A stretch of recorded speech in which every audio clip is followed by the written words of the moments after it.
Vous écoutez un podcast de EJR Radio, la radio pour tous.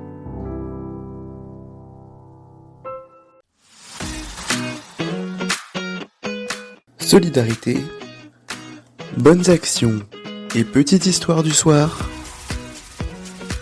C'est la rubrique à brac de Pascal.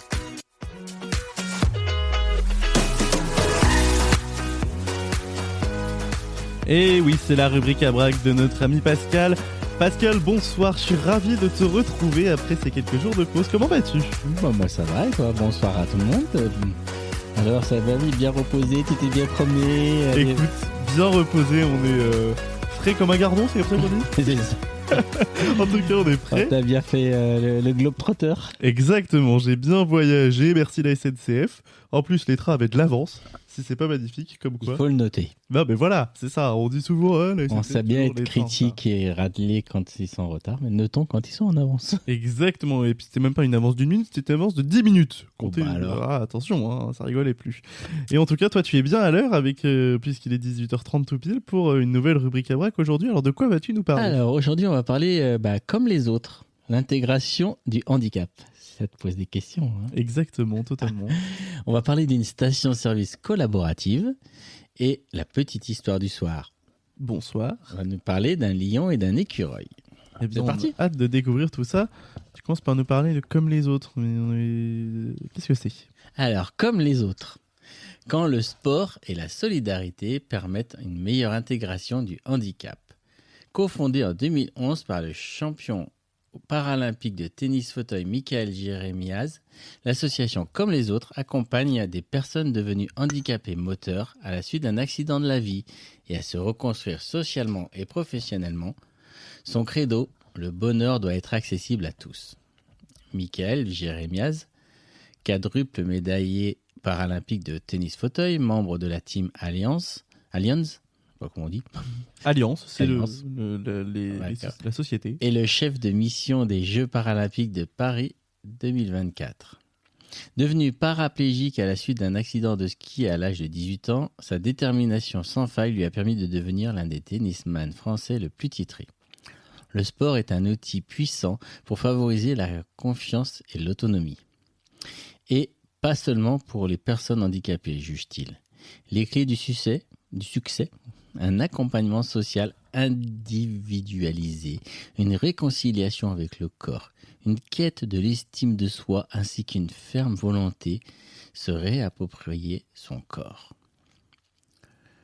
La marque de fabrique de l'association, c'est justement l'organisation de séjours sportifs à sensations fortes, ski, parapente, plongée sous-marine, plongée sous glace, réunissant handicapés et valides entre amis à égalité. Et bien voilà une bonne initiative, voilà, dans l'inclusion que l'on entend souvent et qu'on prône souvent et qui malheureusement n'est pas forcément à jour. Et bien voilà une bonne initiative avec cette association qu'on ne peut qu'encourager. Et un bon exemple à 365 jours des Jeux Olympiques et à un petit peu plus des Jeux Paralympiques, de cette beauté du sport paralympique. Exactement. On ne parle pas assez. Et oui, on est bien d'accord et tu nous la mets à l'honneur dans cette rubrique à brac. Alors, à Saint-Saulx-de-la-Coussière, dans la Dordogne, une commune de 850 habitants, 35 personnes viennent de s'associer avec la mairie pour ouvrir quoi ? Une station-service. Étonnant. Une décision de groupe motivée par un fait édifiant. Il s'agit de la seule pompe à 15 km à la ronde. Ils n'en sont pas peu fiers de leur station-service, toute neuve et toute équipée à Saint-Saulx-la-Coussière.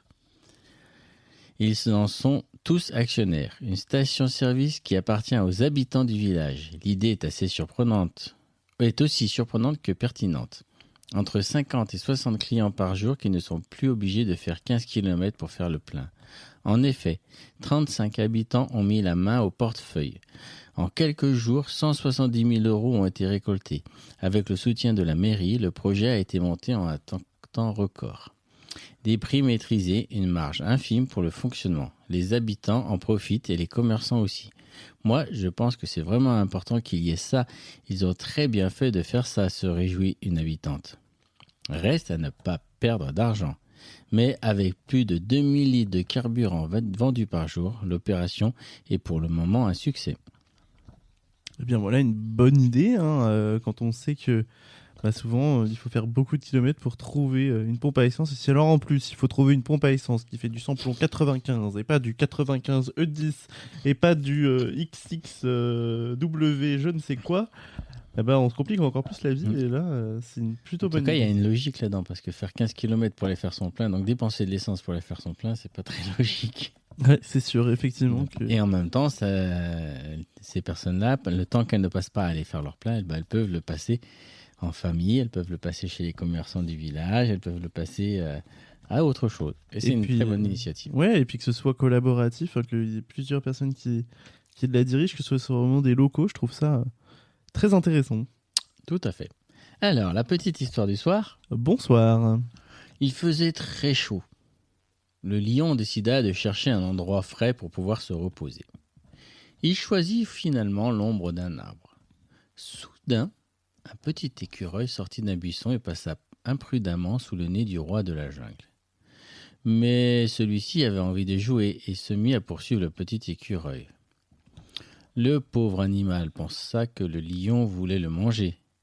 Et, tremblant de la tête jusqu'à l'extrémité de sa queue, il supplia le lion de le laisser en vie. « Si tu me laisses partir, brave lion, je te promets de t'aider à lutter contre tes ennemis, dit l'écureuil. Plus mort que vif. Ha ha ha, tu veux m'aider, toi, insignifiant bestiole? Allez, va-t'en et ne me fais pas perdre la patience, répond le lion avec dédain. Le temps passa et un jour, l'orgueilleux roi de la forêt tomba dans un piège tendu par des chasseurs. Il se débattit avec beaucoup de courage, essayant d'échapper au filet, mais il n'y parvint pas.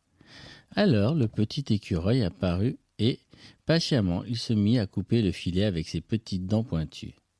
De cette manière, le lion put se libérer. Se repentant de l'affront qu'il avait fait au petit écureuil, il s'excusa auprès de lui. « Pardonne-moi, petit écureuil. Maintenant, je sais que tout animal, si petit qu'il soit, mérite le plus grand respect. Jamais plus je ne me moquerai de toi, je te le promets, dit le lion. Ne t'inquiète pas, brave ami. Celui qui reconnaît ses torts est un sage, répondit le petit écureuil. Dès lors, tous deux devinrent inséparables et ils purent faire face aux dangers de la forêt. » Et bien comme quoi, cette petite histoire nous rappelle qu'il faut compter les uns sur les autres, peu importe sa taille et son importance. Et comme dit la petite Maxime, on a toujours besoin d'un plus petit que soi. Et oui, et oui, et oui. Et puis c'est pas la taille qui compte. C'est ça. Hein, comme disait Coluche, il faut pas être grand. Il n'y a pas de grand, pas de petit. Il n'y a pas de grand, il n'y a pas de petit. La taille idéale, c'est quand les pieds touchent par terre. Et voilà, ben voilà, tout est dit. Tout est dit. Faut juste que les pieds touchent par terre quand on est assis sur une chaise après. Mais ça, c'est un autre problème. Merci Pascal. Avec plaisir. Histoire du soir. On aura le plaisir de te retrouver demain. Oui, tout à fait. Pour une nouvelle rubrique à braque. Et puis on aura le plaisir de se retrouver bien sûr aussi en podcast, puisque toutes tes rubriques à braque sont à retrouver dès maintenant. Allez écouter nos podcasts qui explosent en ce moment. C'est un plaisir de voir que vous prenez du plaisir à nous écouter. Et oui, et vous êtes donc les bienvenus à nous écouter en direct ou en podcast. Merci Pascal, à demain. Merci Jonas, bonne fin d'émission. Merci à toi.